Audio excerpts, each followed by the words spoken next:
সকাল সকাল ট্রেন দেখাচ্ছি না বন্ধুরা, এখন বাজে দুপুর 3:30। দুপুর বলতে কি বিকেলবেলাই হতে চলেছে।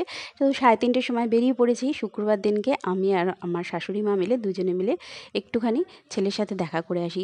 তো শুক্রবার দিনকে ওইটুকুনি ক্লিপ নিয়েছিলাম, ভিডিও ক্লিপ। আর তারপরে শনিবার দিনকের এই ভিডিওটা। তো সকালবেলা দেখো তাড়াতাড়ি চলে এসছে ভারতীদি। বললাম না আজকাল ভারতীদি তাড়াতাড়ি চলে আসে। আর ভারতীদি আসলেই হলো, ও কোথায় যে যাবে মানে ঠিক করে পায় না। কারণ ভারতীদি ঘর ঝাড় দেয় আর ওর রগর দেখলে হাসতে হাসতে মরে। ওকে উঠতে বলবে যেখানে সেখানেই ও আরও বসে যাবে। শুভ সকাল বন্ধুরা, সবাই কেমন আছো? আশা করি নিশ্চয়ই ভালো আছে। আমরাও সকলে ভালো আছি। নতুন আরেকটি শিখাস ব্লগে তোমাদের সবাইকে স্বাগত। আর সকাল সকাল টিফিন নিয়ে বসে পড়েছি। কাজ বলতে আজকে মোটামুটি কাজগুলো কমপ্লিটই রয়েছে। ভারতীদি এসেও কাজ করে দিয়ে চলে গেছে। তখন চা খাচ্ছিলাম, হয়তো ভারতীদির গলাটা পেয়েছো।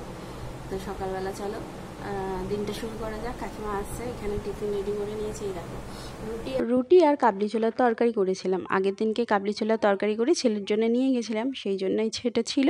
আর রাত্রে বেশি কিছু খাওয়া হয়নি দেখেই বেঁচে গেছিলো। তো ভাবলাম ফেলে দেবো কেন, আমি আর কাকিমা খেয়ে নিই। আর কাকিমা এখানে বসে বসে ওষুধের গল্প করছে, যে আজকাল ওষুধের অনেক নাম জেনে গেছে। সেই নিয়েই আমি হাসাহাসি করছি। আর কাকিমাও বলছে দেখ এরকম বলিস না, আমি কিন্তু সব ওষুধের নাম জানি। আমি তখন বললাম ওষুধের ভাণ্ডার তুমি একজন। সকাল থেকে অলরেডি দুবার চা খাওয়া হয়ে গেছে। তো আমাদের সকালবেলা দুবার আর সন্ধ্যেবেলা দুবার করে চা লাগেই আমার আর কাকিমার, বেশ ভালো লাগে। লিখতে পারি সব, জিরোডল পি টি সব পাল্টে গেছে ওদের। জিরোডল পি এখন আর খাই না, ওদের কম্পোজিশনে খাই। এমপিটেল, এমপিটল, এমপিটল প্লাস। তবে আমি ফোনে জিজ্ঞেস করে করে নিয়েছিলাম এটাই কি, এটা ইয়ে বলো, হ্যাঁ একদম এটা। ওষুধ সম্বন্ধে অনেক জ্ঞান আছে না। না এটা আমি যখন মেডিকেল সাবস্ক্রিপশন। আর এইদিকে দেখো আমার অবস্থা একদম। তারপরে খাওয়া দাওয়া করে একটু টুকটাক কাজবাজ করে আমার একদম ভালো লাগছে না, খালি মনে হচ্ছে ঘুমিয়ে থাকি শুয়ে থাকি, জানি না কেন এরকম মনে হচ্ছিলো। তো তারপরে পেছনে ফড়িং এসে বসে রয়েছে, ওদের খাবার টাইম হয়ে গেছে। তো চলো, বসে থাকলে তো আর আমাদের চলবে না, যতই ঘুম পাক শরীর খারাপ লাগুক যাই হোক, রান্নাবান্না কাজকর্ম তো করতেই লাগবে। চলো স্নান টান করে একদম ফ্রেশ হয়ে তোমাদের সামনে আসছে। আর এইদিকে ফড়িং ভাবছে যে এখানে মা এরমভাবে বসে আছে কেন, আজকে কোনো রান্নাবান্না হবে না নাকি? না বন্ধুরা, ওর রান্নাবান্না তো হয়ে কমপ্লিট হয়ে গেছিলো, ঠান্ডাও হয়ে গেছে। ওদেরকে খাইয়ে টাইয়ে দিয়ে তারপরে দেখো আমি খিচুড়ি বসিয়ে দিয়েছি। বলছে না একদম রান্না করতে ইচ্ছা করছে না। আমি ফড়িংকে বকেছি, ও তো ওই রকমই। আমার ছেলে একদম ভোলা ভালা ছেলে, আর এই একটা ফড়িং জুটেছে কোথার থেকে। ফড়িং তো ফড়িং।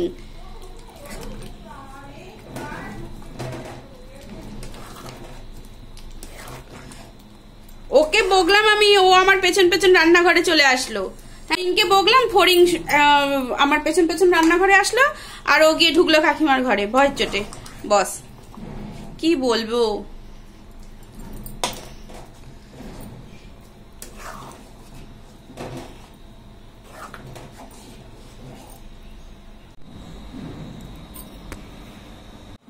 মেঘলা মেঘলা ওয়েদার দেখে খিচুড়ি করলাম, আর অবস্থা দেখো রোদ্দুর উঠছে।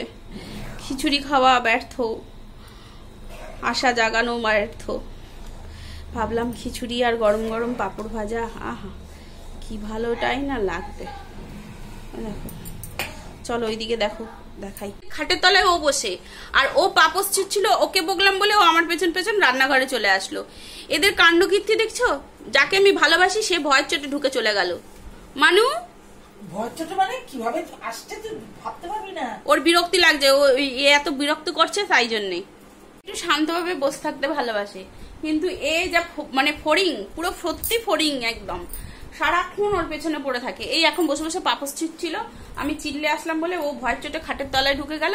আর ও দেখো, এই দেখো, এই দেখো, এই দেখো, বসে বসে এই করছে দেখো। চলো ওকে বকা ঝকা শুরু হয়ে গেছে আর কমপ্লিটও হয়ে গেছে। তো এদিকে চলে আসলাম, পাঁপড়টা ভেজে নিই। এদিকে খিচুড়িটাও হয়ে গেছে, হাজব্যান্ডও এসে গেছে। তো সবার জন্য পাঁপড় ভেজে নিলাম। আর দেখো খিচুড়িও রেডি করে নিয়েছি। আমারটা পরে বাড়ছি, রেডি করছি আর কি। ওদেরটা রেডি করে নিয়েছি, ঠান্ডাও করতে দিয়ে দিয়েছিলাম। আর এই দেখো রাত্রির 12টার সময় ও আয়না দেখে ও নিজেকে দেখেই চিল্লাচ্ছে। তো চলো বন্ধুরা, ভিডিওটা এখানেই শেষ করি। ভালো লাগলে লাইক শেয়ার কমেন্ট করে সাবস্ক্রাইব করে পাশে থেকো। সবাই ভালো থেকো, সুস্থ থেকো। আর প্লিজ প্লিজ সাবস্ক্রাইব করে পাশে থেকো। সবাই ভালো থেকো, টাটা।